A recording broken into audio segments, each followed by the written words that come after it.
So AI Expo Africa, the 8th edition. We're not just meeting the humans, as you can see. I have now made a new friend, but thankfully he comes with a handler. Garon is here from Offlimit Communications. Garon, good to meet you. I will talk about your friend here, but give us a brief sense of what you guys do at Offlimit Communications. So at OLC we are a 360 integrated agency, meaning that we do a lot of experiential marketing as well as a lot of PR, influence and digital social. So we talk 360 integration because we are able to offer our clients a full solution depending on what the needs of their brief are. As time has gone on, and as an experiential agency and one of the largest in the continent, we are always looking for innovation. Right, and that's where Ubuntu comes in. Ubuntu comes into the picture here. I was overseas at the end of last year and I saw this exact bot going around a restaurant, helping waiters, taking plates, and I thought that it was a great opportunity to bring something like this to South Africa. It's one of the first of this kind in the country, and yeah, we thought it would be a really good sampling tool at first. So Ubuntu is a waiter? So Ubuntu is basically not a waiter. However, it can carry samples. Okay. It does screen promo material as well. Oh. It's fully AI generated, so it's able to, you're able to converse on one or two things. The speciality about this is that you can put it into retail outlets at one end of the store, and you're able to attract customers there to other aisles. So for example, if you were talking about Coca-Cola and one of their campaigns is Coke and Meals, you'd be able to put Ubuntu at the meal section and then take the consumer from the meal section to the drink aisle. Oh. And there's a collaboration that happens. So there. Multifunctional in a sense. It's multifunctional. It creates a lot of talkability and shareability. When you're in the store and you're shopping with your kids, they're looking at a robot and they're thinking, oh wow, well they haven't seen this before. And this is just the start. Robotics is it's big and it's just getting bigger. It's the same like sort of cryptocurrency if you're asking me. And we've got this one. It's our first one. We've got a cleaning bot as well. Right. And I just want to emphasize that the story behind this bot, specifically for us as an agency, which is very culturally centric, if that's a word, it's not to take away jobs from humans. We understand that there's a very big unemployment rate in the country, so we see these working side by side. At the end of the day, you still need people to program, you still need people to map it, we still need to create the content that goes on this. It's a functional robot that just adds to your experience. And these are best suited, am I right, for commercial use, so for businesses?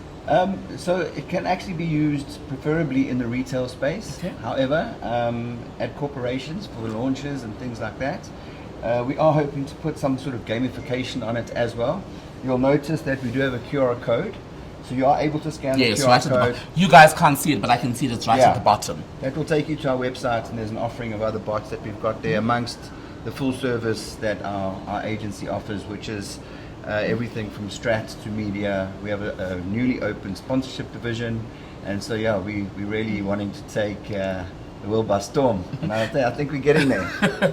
I mean, it does Ubuntu clean? Because I just need. So we have a cleaning bot. Oh yes, you mentioned that earlier. Right? That you've got one that cleans. We have a C30 bot. How do I get my hands on that one?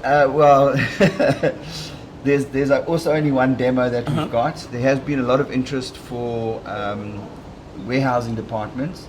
Again, it covers a surface area to clean. I do believe that there are bots overseas that actually do clean in and around your house, and there might be one or two here. This is more of an industrial type of bot, but we thought that if we were going the robotics division, we needed to have demo models. It's one thing pitching to a client and going, oh look, we've got an amazing robot or a humanoid bot or whatever the case is. You want to actually see it, touch it, feel it, see the capabilities of it. And we then brought this. We bought the cleaning bot. We've just imported a couple of holograms as well, which are really cool promotional, fun marketing tools as well. And the next thing is potentially a humanoid, but I'm a little bit too skeptical about that right now. Why are you skeptical? I just want to make sure that when we do land it, we've got sufficient time for testing.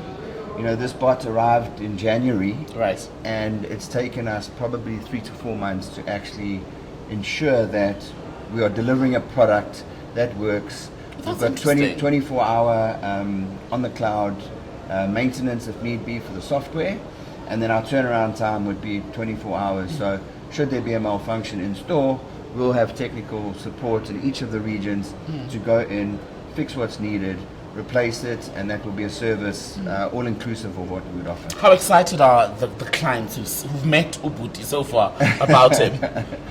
Look, we've had it at 1 or 2 really big of our clients' launches, and we did a conference at Sun City in February, and it's incredible. You got this robot walking around or rolling around, and even here at the Expo, it's incredible to see when people look at it, and the very next thing that they're doing is they're taking out their phones to film it. That's creating content on its own.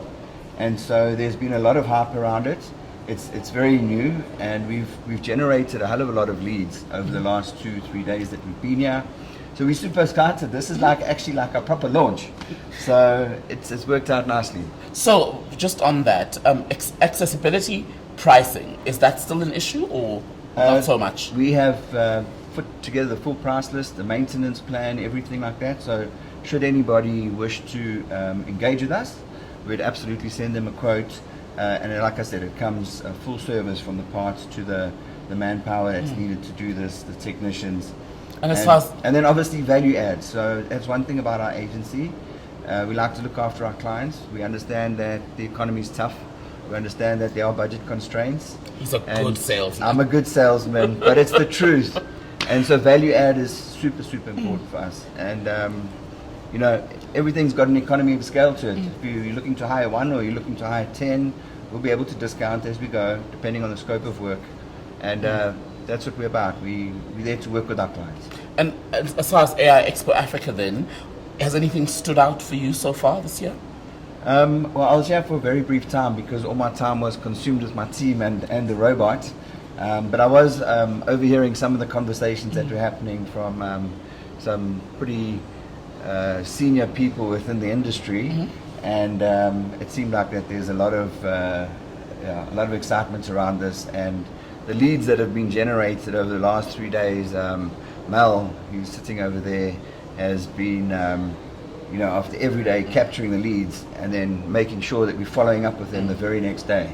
So you're back next year, though? You're back I think next we'll year. be back next year. I think we will be, yeah. And we'll probably be back with maybe brothers and sisters and who knows what else. So for next year's AI Expo Africa, Uputi will have Usisi, and we'll see how that works out. Or maybe we'll get him a wife. Oh, you never know.